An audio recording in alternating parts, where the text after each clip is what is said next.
Selamat pagi anak-anak. Hari ini kita akan memulai pembelajaran IPS kita. Bab 1, Manusia, Tempat, dan Lingkungan. Sebelum kita mulai pelajaran, kalian absen dulu, isi daftar absen kita. Ya, kalau sudah selesai atau sudah semua, baiklah kita akan mulai pembelajaran kita dengan berdoa dulu. Silakan berdoa menurut agama dan kepercayaan kita masing-masing, supaya pembelajaran kita bisa berjalan dengan baik dan mohon penyertaan Tuhan. Berdoa mulai.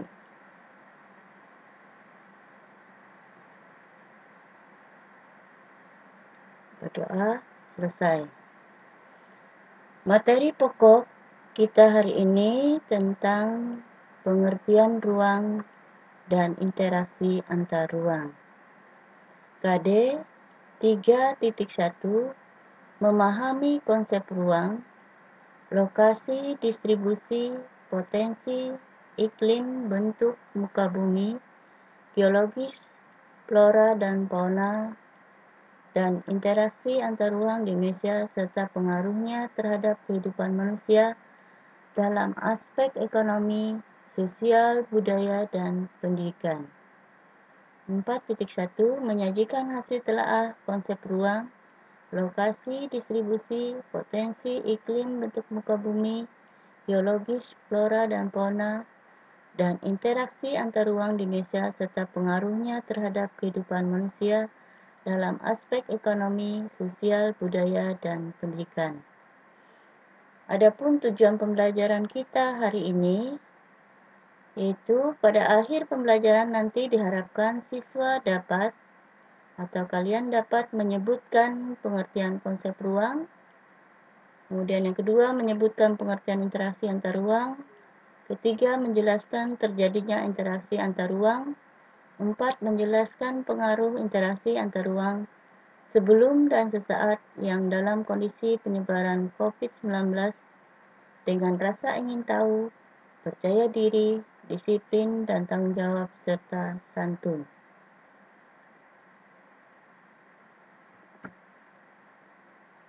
Pengertian ruang.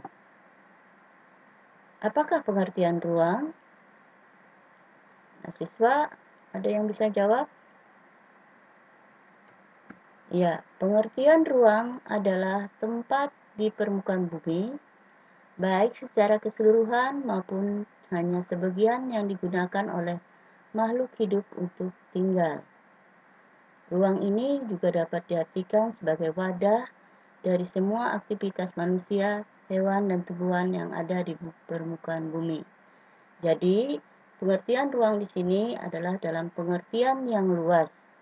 Jangan diartikan dalam arti bahasa kita sehari-hari, di mana kita sering mengartikan ruang itu adalah sebuah kamar atau bilik. Tapi dalam pembelajaran IPS kita ini, bahwa yang dikatakan ruang itu adalah suatu tempat atau suatu wadah. Atau lebih jelasnya lagi bisa dikatakan ini, bahwa tempat itu bisa adalah suatu daerah atau wilayah. Jadi, kesimpulannya ruang di sini adalah dalam pengertian yang luas. Lanjut, pengertian interaksi antar ruang. Apakah pengertian interaksi antar ruang? Ada yang tahu? Ya, pengertian interaksi antar ruang itu adalah hubungan timbal balik antara ruang yang satu dengan ruang-ruang yang lainnya yang terjadi akibat adanya perbedaan karakteristik dari masing-masing ruang, baik itu potensi atau permasalahannya.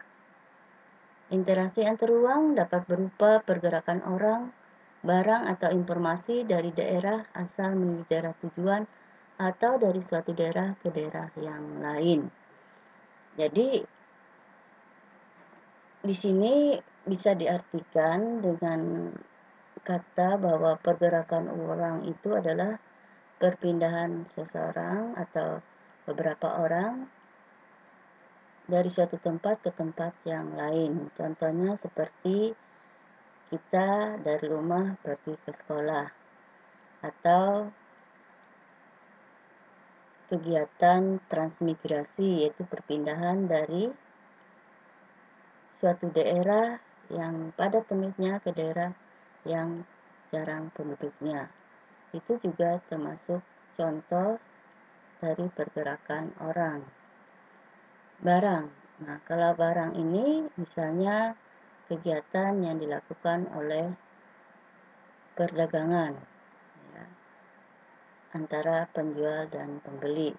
Terjadi perpindahan barang dari pembeli ke penjual. Iya, selanjutnya terjadinya interaksi antar ruang. Bagaimana proses terjadinya interaksi antar ruang?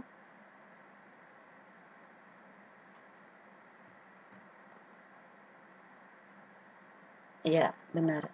Terjadinya interaksi antar ruang itu diakibatkan adanya kondisi saling bergantung,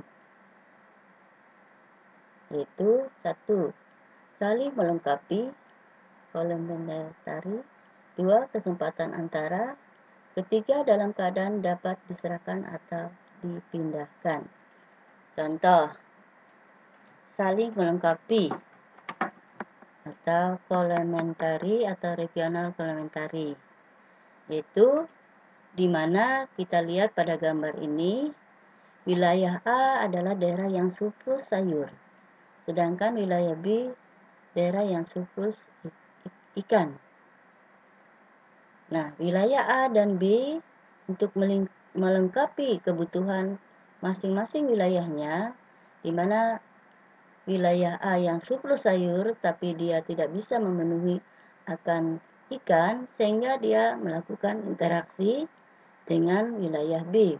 Begitu juga sebaliknya, wilayah B yang minus sayur atau tidak berkecukupan akan kebutuhan sayur, sehingga dia melakukan interaksi terhadap wilayah A. Inilah yang dikatakan dengan interaksi antar ruang saling melengkapi, karena perbedaan sumber daya alam atau kebutuhan yang bisa dipenuhi masing-masing daerah itu berbeda.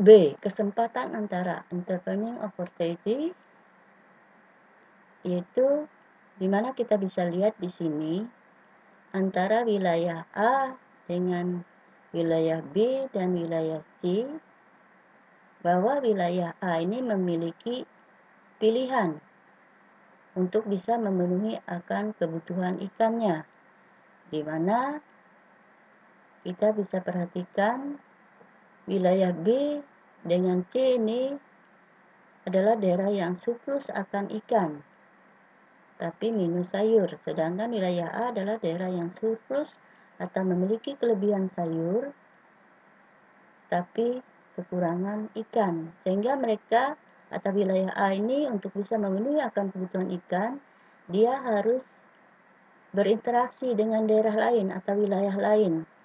Nah, pilihan di sini adalah wilayah B dan wilayah C. Nah, kalau dilihat tanda panah dari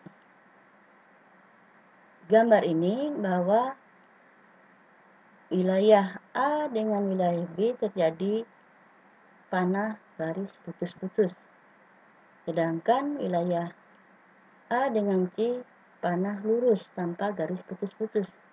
Nah, ini menunjukkan bahwa wilayah A memilih berinteraksi dengan wilayah C. Karena apa? Karena pertimbangan jarak dan biaya untuk bisa mencapai wilayah C itu lebih dekat dibandingkan dengan wilayah B. Nah, itulah yang dikatakan kesempatan antara untuk wilayah A bisa memilih yang mana untuk bisa mendapatkan kebutuhan akan ikan lebih murah atau lebih cepat, dia mendapatkan kebutuhan akan ikan itu, karena wilayah C lebih dekat dibandingkan dengan wilayah B.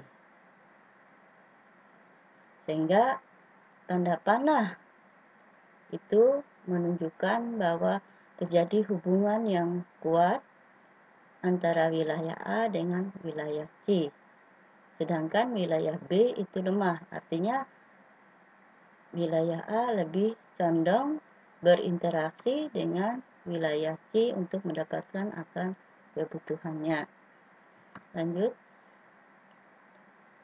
Yang ketiga atau C kemudahan transfer ability, yaitu ketersediaan infrastruktur, sarana dan prasarana yang menghubungkan daerah asal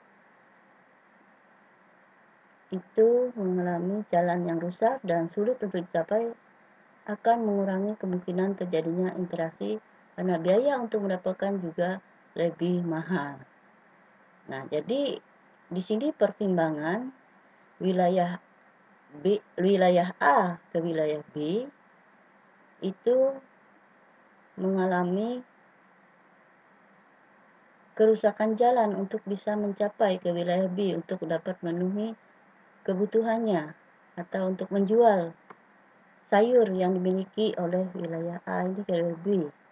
Sehingga dengan pertimbangan itu wilayah A tidak menjual barangnya ke wilayah B karena biaya yang ditanggung untuk mencapai wilayah B itu lebih besar dibandingkan dengan keuntungan.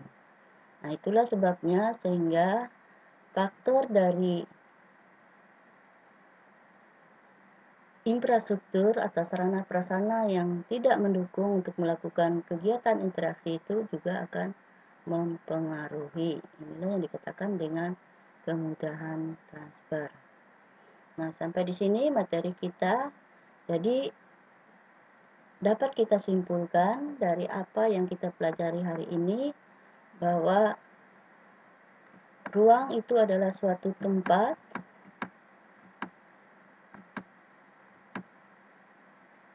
di permukaan bumi baik secara keseluruhan maupun hanya sebagian digunakan oleh makhluk hidup untuk tinggal.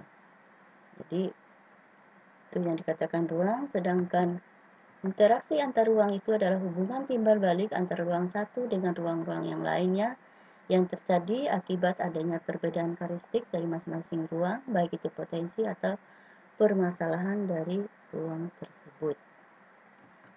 Kemudian yang memungkinkan terjadinya interaksi antar ruang itu adalah 3 hal, yaitu 1. Saling melengkapi, 2. Kesempatan antara, 3. Dalam keadaan dapat diserahkan atau dipindahkan. Nah, jadi itulah materi pembelajaran kita hari ini. Namun dengan keadaan yang kita alami sekarang ini, yaitu di mana pada saat ini terjadi penyebaran virus COVID-19 yang membuat segala gerak langkah kita untuk melakukan kegiatan kita menjadi terbatas. Namun kita bisa memutus rantai penyebaran COVID-19 itu. Ibu harapkan anak-anak bisa mentaati protokol kesehatan yang sudah ditetapkan oleh pemerintah bahwa kita harus bisa pertama wajib memakai masker, kemudian rajin cuci tangan serta menjaga jarak. Nah, semua itu jelas bisa memutus rantai penyebaran dari COVID-19. Harapan ibu, anak-anak bisa belajar dengan baik dan sehat. Mudah-mudahan COVID-19 ini cepat berakhir atau berlalu sehingga kita bisa kembali belajar tatap muka langsung, tidak melalui kegiatan yang daring seperti saat ini. Ya, untuk materi hari ini Ibu rasa cukup sekian. Nah, nanti kalau pada akhir pembelajaran pada akhir pembelajaran ini Ibu akan berikan tugas yang nanti akan Ibu berikan tugas melewati classroom. Kalian bisa cek nanti di classroomnya, dan harapan Ibu kalian bisa mengerjakan tugas tersebut. Dan kalau memang ada yang kurang jelas, bisa chat Ibu ya, atau japri Ibu. Silahkan kalian menggunakan buku paket atau jaringan internet atau buku literatur lain yang ada hubungan dengan atau relevan dengan materi kita, ya tidak jadi masalah, kalian bisa mempelajarinya. Adapun materi kita pada pertemuan selanjutnya yaitu tentang letak dan luas wilayah, itu halaman 7 sampai halaman 21. Ya, sekian untuk pembelajaran kita hari ini. Sekali lagi, Ibu harapkan kalian bisa mentaati protokol kesehatan yang sudah ditetapkan oleh pemerintah. Wajib pakai masker, jaga jarak, dan rajin cuci tangan. Salam sehat dan tetap semangat, serta patuh taat menjalankan protokol kesehatan. Dadah. Sekian.